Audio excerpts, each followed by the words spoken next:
We begin today with the news that another innocent civilian has become the victim of a U.S. drone strike in Yemen. The attack was thought to have been intended for suspected Islamist militants in the southeastern part of the country.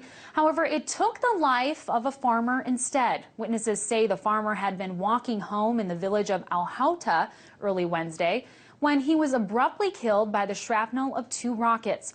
According to Reuters, a local government official has confirmed the report but has declined to give further details. This attack comes just a month after a massive drone strike killed at least 15 people traveling in a wedding convoy. Human rights organizations argue that there were no Islamic militants in that convoy and that only innocent civilians were targeted. These are just two of the most recent drone attacks that have contributed to a heightened concern amongst Yemenis and those in the international community over the CIA's controversial and classified drone warfare program. But this news comes just as Congress is trying to make it more difficult to bring transparency to the program. According to the Washington Post, Congress inserted a secret provision in a massive government spending bill introduced this week that keeps lethal counterterrorism operations under the umbrella of the CIA. While it's still unknown what is exactly in this provision, it allegedly prohibits funding from being used to transfer unmanned aircraft from the CIA to the Pentagon. Here to talk about these latest developments and the implications going forward, I'm joined by Robert Naiman. He's the policy director for Just Foreign Policy. Robert, thank you for joining me. Good to be with you. So, Robert, in 2013, there was a lot of buzz about the drone program switching from the jurisdiction of the CIA to that of the Defense Department. President Obama himself said he wanted to see that happen. Yet here we are with an outright restriction on doing this. What happened? Well, first of all, as you said, we don't exactly know what's in the restriction because it's classified. We just have reports on it. There's some dispute about the report. Secondly, there's a narrow issue of disagreement, and there are broader issues. The narrow issue is that some people in Congress and outside of Congress do have legitimate concerns about claims that actually, whatever you may think of the policy overall, the CIA has more recent experience actually conducting these drone strikes and is more precise than the military. And this is the concern that was cited in the recent reports. Members of Congress are concerned that the military, if control is transferred to the military, there'll be more civilian casualties than there are now. And they point to this most recent wedding strike in Yemen, which was carried out by the military, by JSOC. So that's a legitimate concern.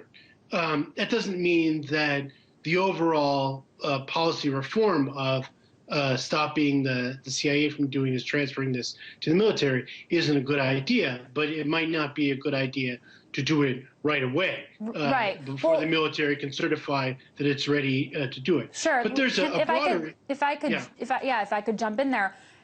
You know, the Pentagon does have some strong checks and balances, however, that would certainly make it more visible, certainly more visible than the CIA. So do you think it's at all possible that Congress is trying to keep this in the dark?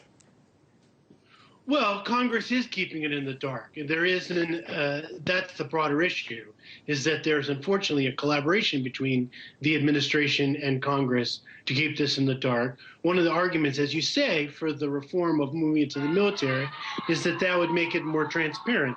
But the administration could make the current policy more transparent right now without moving it from the CIA. The Senate Intelligence Committee passed a provision that would require the administration to report on civilian casualties from drone strikes. That could happen right now, even if it's in the CIA. So in a way, this issue of CIA versus military is a distraction because both Congress and the administration could move right now to make the policy more transparent without moving anything from the CIA to the military, which is a more complicated reform. Well, interestingly, it's not just President Obama that has expressed, some concern about switching this program over.